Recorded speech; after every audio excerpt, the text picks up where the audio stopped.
Pois bem, sobre a organização do Estado brasileiro, temos que, a partir de tudo que já aprendemos até aqui, que tal conhecermos mais de perto a estrutura jurídica que sustenta a nossa nação? É o que faremos nesta unidade. Aqui você verá a sua organização, os três poderes, seus conceitos, suas funções e suas estruturas. Para dar início à nossa discussão, vamos pensar no nome de nosso país, República Federativa do Brasil. Como você viu na leitura da unidade anterior, o documento equivalente à certidão de nascimento deste nosso Brasil é a Constituição Federal. A organização da República Federativa do Brasil está presente na Constituição Federal de 1988. Todo Estado precisa de uma correta organização para que sejam cumpridos os seus objetivos dentro da administração pública. O nome República Federativa do Brasil não é por acaso. É que com essas palavras, esse nome pode expressar algumas das características principais do nosso Estado, que se trata de uma república e é federativa. Como já vimos, forma de Estado é a maneira pela qual ele organiza o seu povo e a sua soberania sobre o território que lhe pertence. Podemos dizer que há duas formas principais de Estado, unitária e composta. A unitária é aquela que concentra o poder popular no território como um todo, uno. Temos como exemplo a França, que constitui a forma típica do Estado, ou seja, o poder central é exercido sobre todo o território sem as limitações impostas por qualquer outra fonte de poder. Já a composta descentraliza esse mesmo poder em esferas menores da atuação estatal. Ela pode ser denominada Federação de Estados ou, se preferir, Estado Federal. O federalismo é um modelo de descentralização estatal, onde a organização é formada sobre a base de uma repartição de competências entre o governo nacional e os governos estaduais, tendo a União supremacia sobre os Estados-membros. A República Federativa do Brasil, como seu próprio nome indica, consiste em um Estado federal. No nosso caso, como podemos perceber do artigo 1º da Constituição Federal, o poder público brasileiro é dividido em estados, municípios e Distrito Federal, além da União, que é a pessoa jurídica no nível federal. Essa união é federativa e, por esse motivo, dizemos que a forma de Estado por aqui é federal. O Brasil é formado por 26 estados, a União, o Distrito Federal, cuja capital é Brasília, e os municípios, sendo ele uma república federativa. Cada ente federativo possui sua autonomia financeira, política e administrativa, em que cada estado deve respeitar a Constituição Federal e seus princípios constitucionais, além de ter sua Constituição própria. E também cada município, através de sua lei orgânica, poderá ter sua própria legislação. Forma de governo é o modo pelo qual o poder se organiza e se exerce, permitindo agrupar os estados em seu modo de ser substancial, determinando a situação jurídica e social dos indivíduos em relação à autoridade. Já vimos que existem ao menos duas formas de governo principais aceitas pela literatura jurídica: a monarquia e a república. Enquanto a monarquia é marcada pela concentração do poder nas mãos de um governante, vitalício e hereditário, a república se fundamenta na representatividade do povo por intermédio de votação, de eleições periódicas e não por imposição. Exemplo conhecido de monarquia é o Reino Unido da Grã-Bretanha e Irlanda do Norte, mais conhecido como Reino Unido. Constituído por 4 nações, Inglaterra, Irlanda do Norte, Escócia e País de Gales, o Reino Unido é governado pela Rainha Elizabeth II. A Constituição Federal de 1988 colocou sobre o povo brasileiro a responsabilidade de escolher diretamente qual a forma de governo que queriam adotar no Brasil. O plebiscito foi realizado no dia 21 de abril de 1993, onde os brasileiros se dirigiram até as urnas para decidir a forma de governo a ter vigência a partir de então, sendo escolhido a República. A isso equivale dizer, portanto, que o povo brasileiro decidiu que o governante assume o seu encargo pela eleição da sociedade e não por ter nascido filho do anterior. Decidiu também que quer que o mandato eleitoral tenha um prazo determinado e que não seja vitalício. Como já vimos, sistema de governo é compreendido como o modo mediante o qual o poder político se divide para ser exercido no Estado. Havíamos comentado sobre as duas funções primordiais que o governo de um Estado precisa que sejam exercidas: a chefia de Estado e a chefia de governo. O chefe de Estado é aquele que representa o país perante os organismos de direito internacional. E o chefe de governo é o que responde internamente pelas decisões internas de uma nação. Existem basicamente dois sistemas de governos conhecidos na literatura sobre o assunto: o presidencialismo e o parlamentarismo. A principal diferença entre os dois é a divisão ou não dessas duas tarefas.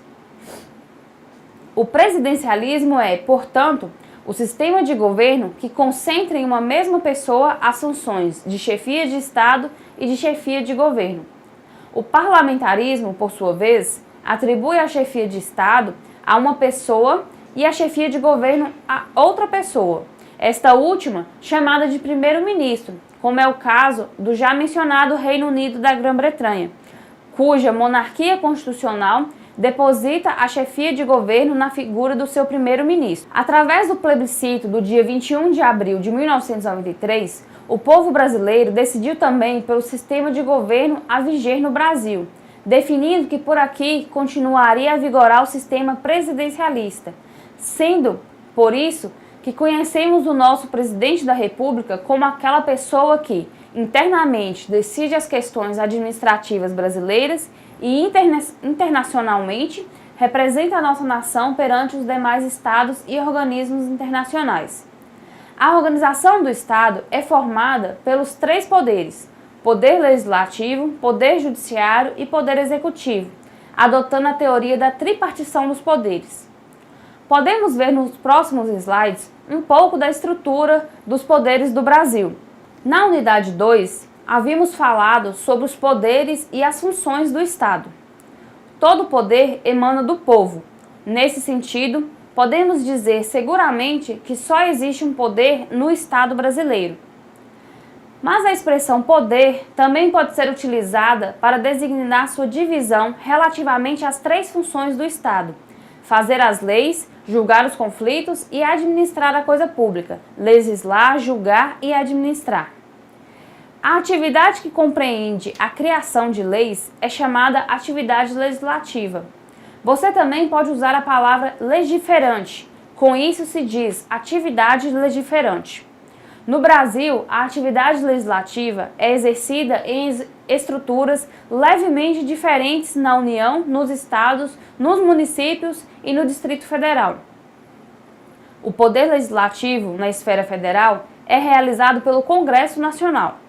Esse poder é responsável por criar as leis e é formado pela Câmara dos Deputados, representantes do povo, e pelo Senado Federal, representantes dos estados e Distrito Federal, e Tribunal de Contas da União, órgão este regulador e fiscalizador das ações externas, prestando auxílio para o Congresso Nacional.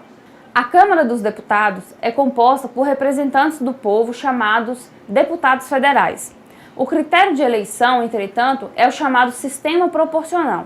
Nesse sistema, não é eleito necessariamente aquele que foi o mais votado, o que serve para que as minorias também possam ter representatividade no Congresso Nacional.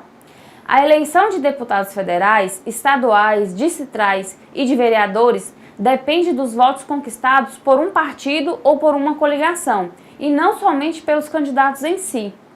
Na urna, o eleitor pode escolher votar tanto no candidato de sua preferência como no número de sua legenda preferida. Todos os votos, inclusive os nominais, são contabilizados para os partidos e coligações.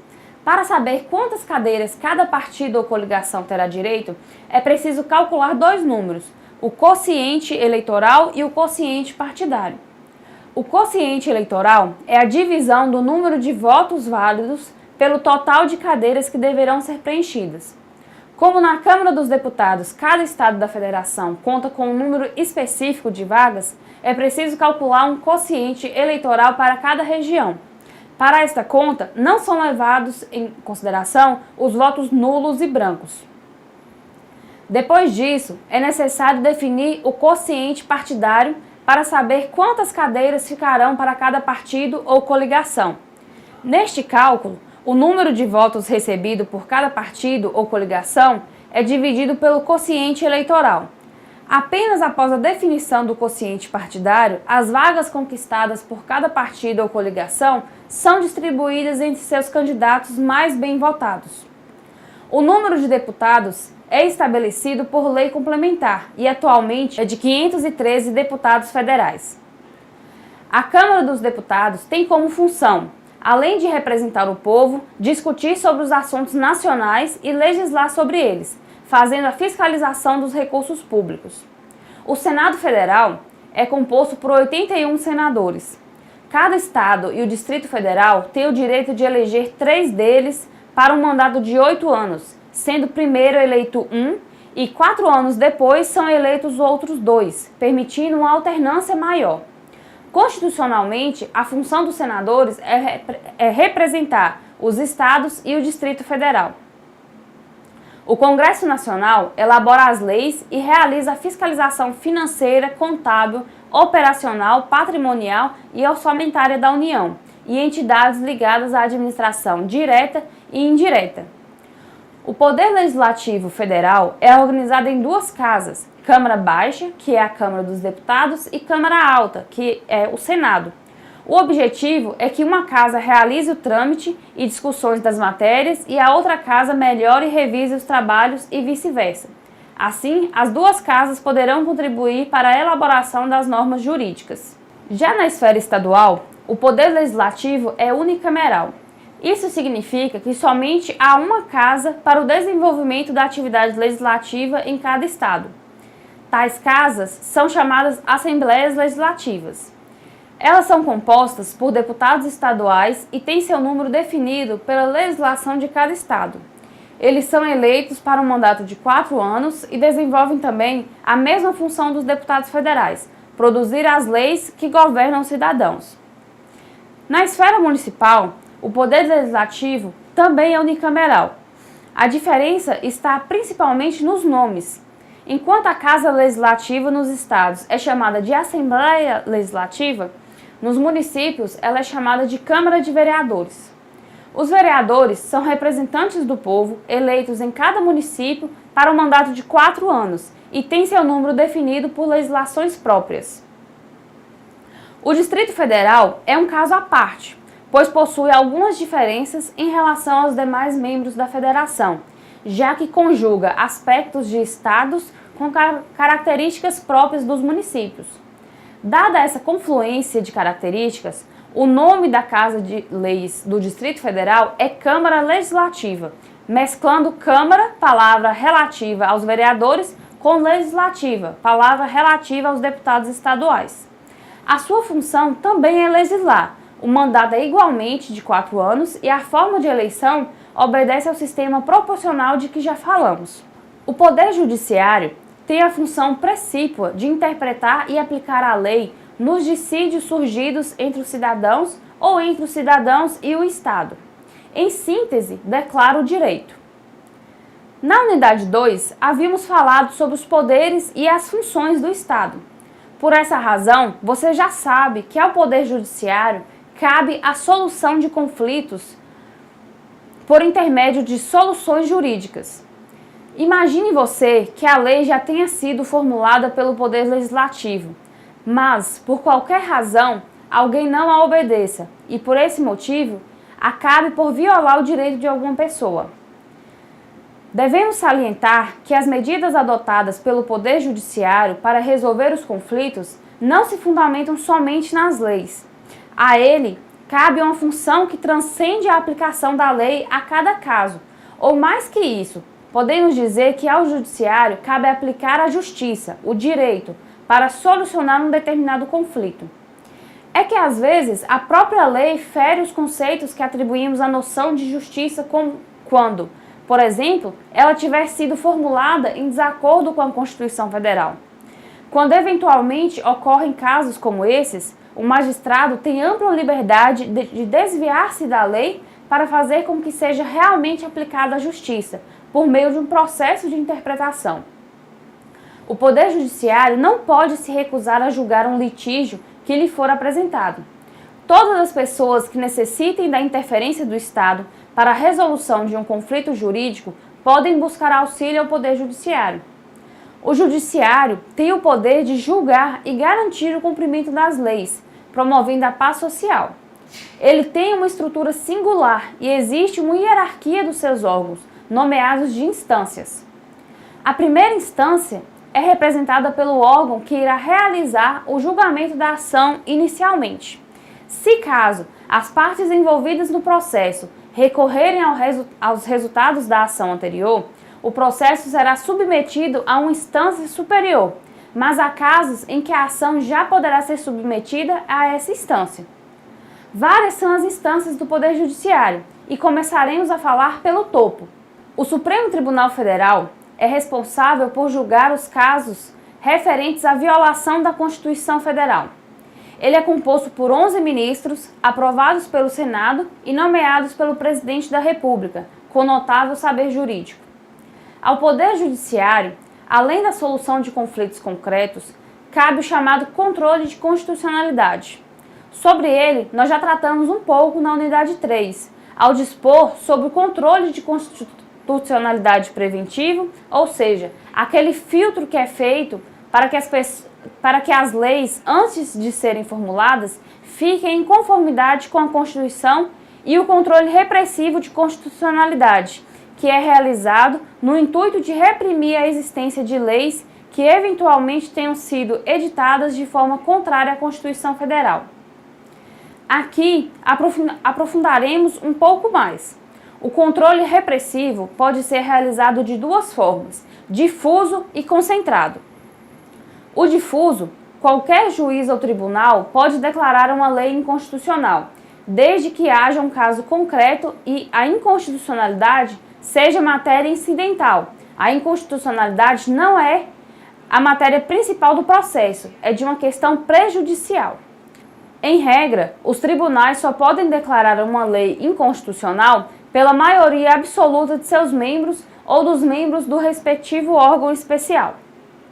A concentrada é feita apenas por alguns tribunais, também chamado de controle por via de ação, pois é feito por meio de ações constitucionais, sendo elas a ação direta de inconstitucionalidade genérica, ação direta de inconstitucionalidade interventiva, ação direta de inconstitucionalidade por omissão, ação declaratória de constitucionalidade e arguição de descumprimento de preceito fundamental.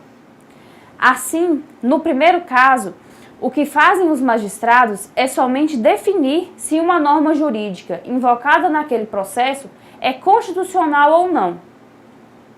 Já o controle concentrado de constitucionalidade vai além, pois a decisão do STF sobre a constitucionalidade de uma lei aplica-se a todos os homens. Temos ainda o Conselho Nacional de Justiça. Esse órgão foi criado recentemente.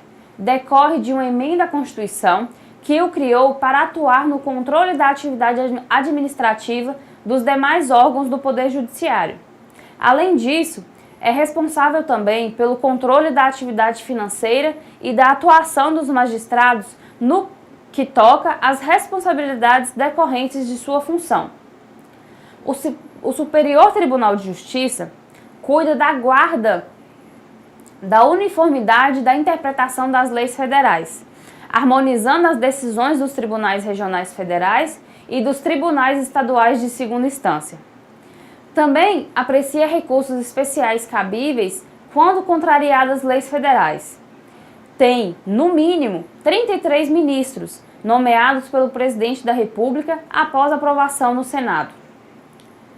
A Justiça Federal é formada pelos tribunais regionais federais e juízes federais e julga as ações judiciais dos estados, da União, autarquia ou empresa pública federal. Ambos, conforme as suas funções, cuidam da regra geral das matérias que possuem interesse para a União. Há ainda outros assuntos decididos por esses órgãos jurisdicionais. todos estão incluídos na listagem do artigo 109 da Constituição Federal. Aos juízes federais compete processar e julgar as causas em que a União, entidade autárquica ou empresa pública federal forem interessados na condição de autoras, rés, assistentes ou oponentes, exceto as de falência, as de acidentes de trabalho e as sujeitas à Justiça Eleitoral e à Justiça do Trabalho. As causas entre Estado, estrangeiro ou organismo internacional e município, ou pessoa domiciliada ou residente no país. As causas fundadas em tratado ou contrato da União com Estado estrangeiro ou organismo internacional. Os crimes políticos e as infrações penais praticadas em detrimento de bens, serviços ou interesse da União ou de suas entidades autárquicas ou empresas públicas, excluídas as contravenções e ressalvada a competência da Justiça Militar e da Justiça Eleitoral. Os crimes previstos em tratado ou convenção internacional, quando, iniciada a execução no país, o resultado tenha ou devesse ter ocorrido no estrangeiro, ou reciprocamente. As causas relativas a direitos humanos a que se refere o parágrafo 5º deste mesmo artigo, incluído pela Emenda Constitucional número 45 de 2004. Os crimes contra a organização do trabalho e, nos casos determinados por lei, contra o sistema financeiro e a ordem econômica financeira. Os habeas corpus em matéria criminal de sua competência ou quando o constrangimento provier de autoridade cujos atos não estejam diretamente sujeitos a outra jurisdição. Os mandados de segurança e os habeas data contra ato de autoridade federal, excetuados os casos de competência dos tribunais federais. Os crimes cometidos a bordo de navios ou aeronaves, ressalvada a competência da Justiça Militar. Os crimes de ingresso ou permanência irregular de estrangeiro, a execução de carta rogatória, após o exequatur e de sentença estrangeira, após a homologação, as causas referentes à nacionalidade, inclusive a respectiva opção e a naturalização. Continuamos agora para tratar da chamada Justiça Especializada, que é um conjunto de órgãos do Poder Judiciário que se responsabiliza por assuntos que, de tão específicos, necessitam de repartições públicas criadas especificamente para lidar com os processos deles decorrentes.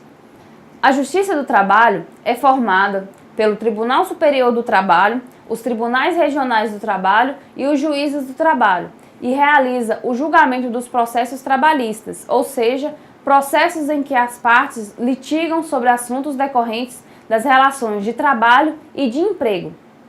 A Justiça Eleitoral é composta pelo Tribunal Superior Eleitoral, Tribunais Regionais Eleitorais, Juízes Eleitorais e as Juntas Eleitorais, e realiza o julgamento das ações relacionadas à legislação eleitoral, contribuindo na coordenação e normatização das eleições no país. É ela que decide, por exemplo, as acusações de abuso do poder econômico do candidato que compra votos para se eleger. Trata da cassação de mandatos obtidos por meios irregulares, entre outros. A Justiça Militar é formada pelo Superior Tribunal Militar, tribunais e juízes militares e é responsável pelo julgamento dos crimes militares de acordo com a lei. Assim, se um servidor público, integrante das Forças Armadas, comete crime definido por crime militar, será processado e julgado no âmbito dos órgãos da Justiça Militar. Finalmente, a Constituição Federal trata da Justiça Comum Estadual. Com essa expressão, denomina-se o conjunto de órgãos jurisdicionais que atuam em cada estado da federação e também no Distrito Federal.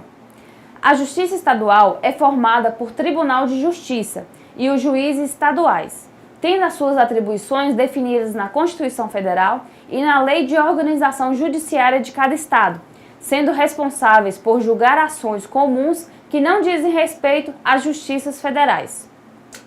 O Poder Executivo tem como função administrar o Estado visando seus objetivos concretos. Assim acontece quando o Estado nomeia funcionários, cria cargos, executa serviços públicos, arrecada impostos, entre outros. Com a preferência pelo sistema presidencialista, proposto na Constituição de 1988, esse poder é exercido pelo presidente da República com a ajuda dos ministros de Estado. O presidente da República age liderando, sancionando, promulgando, dando ordens para a publicação das leis, criando cargos, funções ou empregos públicos na administração pública, aumentando salários, vetando projetos de leis e coordenando a administração federal. Quanto ao nível estadual, os governadores, auxiliados por seus secretários de Estado, estão encarregados de administrar o respectivo Estado, com políticas voltadas somente para a sua porção territorial, sob o amparo da sua Constituição Estadual. E, por fim, representando um nível mais basilar e, de fato, próximo da população, os prefeitos e seus secretários, possuindo cada município sua lei orgânica, ainda submissa à Constituição Estadual e, posteriormente, à Constituição Federal. O Poder Executivo é principalmente responsável pela administração pública. Diante dessa relevância, trataremos desse assunto na próxima unidade. Encerramos aqui os assuntos da nossa terceira videoaula. Espero que tenha ficado claro os conceitos até aqui tratados e que vocês tenham gostado. Lembrem-se de acessar a sala virtual, participar do fórum e postar todas as suas dúvidas. E não se esqueçam de aprofundar os estudos na sua apostila. Por enquanto é só, bons estudos e até a próxima aula.